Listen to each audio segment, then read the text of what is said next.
Sveiki, chebryte! Šis vaizdo įrašas yra tarsi tęsinys praėjusio įrašo apie informacijos paiešką internete. Ar kada nors susimąstėte, kaip atsiranda visa ta informacija, kurią matote paieškos rezultatuose? Kokio pobūdžio informacija patenka į paiešką? Už šių klausimų slypi nematomi interneto tyrėjai, Google botai.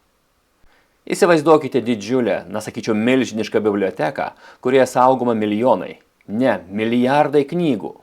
Kiekvieną dieną jie atvyksta vis naujos knygos, o senos atnaujinamos. Sakysite, kaip bibliotekos darbuotojai spėja su tokiu kiekiu informacijos? Atsakymas paprastas. Jie pasitelkia robotus pagalbininkus. Internete tokį vaidmenį atlieka Google botai. Šie nematomi robotukai nuolat naršo internetą, siekdami nuorodas iš vieno puslapio į kitą. Jie nuskaito kiekvieno puslapio turinį, skaitant tekstą, vaizdus, kodą ir įtraukia šią informaciją į didžiulę Google duomenų bazę. Toks jų darbas vadinamas indeksavimu.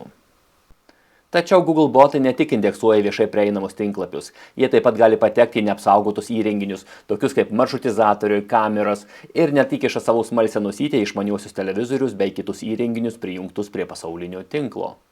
Tai reiškia, kad Google paieškoje gali atsidurti informacija, kuri, švelniai tariant, neturėtų būti vieša.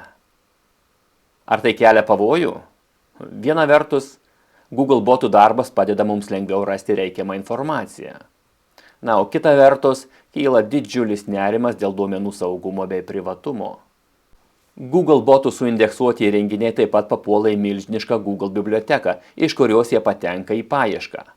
Mokant išnaudoti visas Google paieškos galimybes, galima pasiekti tą informaciją. Štai čia į pagalbą ateina dorkai, specialūs paieškos žodeliai, padedantis rasti specifinę informaciją, kuri paprastai lieka užslėpta kažkur giliai Google bibliotekos glūdumoje. Taigi šiek tiek pavyzdžių jūsų smalsumo patenkinimui. InURL dvitaškis. Dorkas arba specialus žodelis leidžiantis susiaurinti paiešką ir rasti konkrečius tinklalapius pagal jų URL adreso dalį. Pavyzdžiui, InURL dvitaškis kompiuterio virusai. Suras visus tinklalapius, kurie savo adrese turi žodžius kompiuterio virusai. Arba InURL dvitaškis test.lt pasviras brūkšnelis į dešinę pusę žvaigždutė.pdf. Ieškome PDF failiukų URL adrese tinklalapyje tests.lt. Manau, ne to laukiate. Įdomiausias šio dorko panaudojimo variantas yra specifinio įrenginių konfiguracinio failo setup.cgi paieška. Paprastai kalbant, mes galime nukeliauti į Google suindeksuotus neapsaugotus įrenginius, kaip pavyzdžiui Wi-Fi maršrutizatoriai. Kaip matome, paieškoje krūva suindeksuotų įrenginių. Žinoma, ne visi jie gali būti tinkle, arba ne visi čia pateikti yra įrenginiai, tačiau keletą nuorodų apžvelgsime. Štai pirmasis įrenginys, kuris praktiškai gali būti valdomas nuotoliniu būdu ir nebūtinai savininku. Kaip matome, visi nustatymai atviri, galima vaikščioti ir keisti nustatymus pagal savo norus. Tačiau mes tik iš smalsumo pasižiūrėsime ir paliksime viską kaip yra. Juk mes nekokie blogiukai piktadariai, tiesiog gerbkime kitų žmonių darbą bei privatumą. Dar vienas maršrutizatorius negailestingai suindeksuotas Google paieškos botų. Kaip matome, visi nustatymai prieinami, galime keisti ką tik panorėsime. Tačiau vėlgi mes čia išimtinai iš smalsumo ir neturėdami jokių piktų kėslų. Taigi pasižiūrėjome ir paliekame viską kaip buvo. Kaip matome, paieškoje pilna atvirų įrenginių, o turint tokią informaciją reikėtų susirūpinti savo saugumu. Ši informacija pateikta išskirtinai pažintinės tikslais, todėl niekada neturėkite piktų ketinimų ir niekada nekenkite kitiems. O dabar greitai skubėkite pasikeisti visus savo įrenginių slaptažodžius. InTitle. Dorkas ieško žodžius arba frazes tinklapio taip vadinamoje antraštinėje dalyje arba title. Pavyzdžiui, InTitle dvitaškis kompiuterių virusai. Atsiverčiame pirmąją nuorodą ir matome naršyklės kortelėje yra pavadinimas atitinkantis mūsų užklausą. Taip pat, jeigu pasižiūrėsime tinklapio kodą, matysime pavadinimą kompiuterių virusai title dalyje.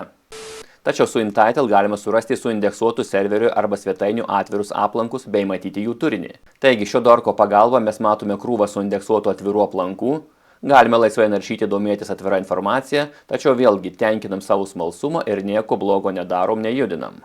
Prie viso to mes galime susiaurinti paiešką ir ieškoti atvirų aplankų konkrečiame tinklalapyje arba net domenų zonoje. Prie esamo dorko pridedam site2.žvaigždutė.lt ir mes matome visus atvirus aplankus svetainėse su galūnė LT. Arba vietoj galūnės LT pakeičiame galūnę RU ir mes matome visas svetainės su atvirais aplankais domenų zonoje RU. Galima vėlgi naršyti, žiūrėti informaciją, tačiau nieko nejudinam ir keliaujam toliau.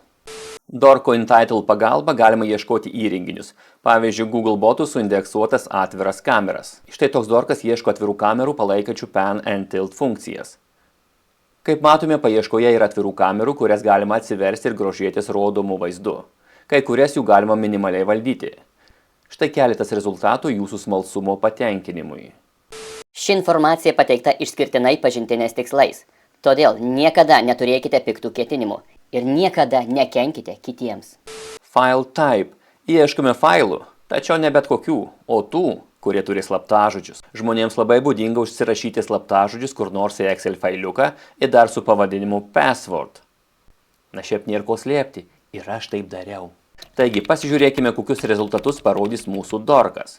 Imame pirmąjį pavyzdį ir kaip matome, mūsų paieška sėkminga. Žmogelis užsirašęs į failiuką savo elektroninius paštus, slaptažodžius bei nuorodą į Facebook paskyrą. Vėlgi, mes nieko nedarysime ir duomenų netikrinsime. Viską darom tik pažintiniais tikslais ir nekenkdami kitiems. Taip pat galime ieškoti slaptažodžius pagal failų išplėtimo su dorku tarp kabučių password.xlsx extension 2.xlsx.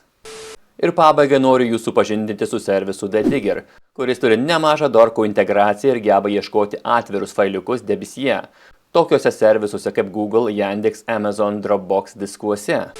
Tai tiek informacijos šiam kartui. Atminkite, visa informacija pateikta išimtinai pažintiniais tikslais ir nebūkite blogiukais. Neskriauskite kitų, bei būkite dėmesingi ir saugokitės patys. Lavinkite savo vingius ir iki.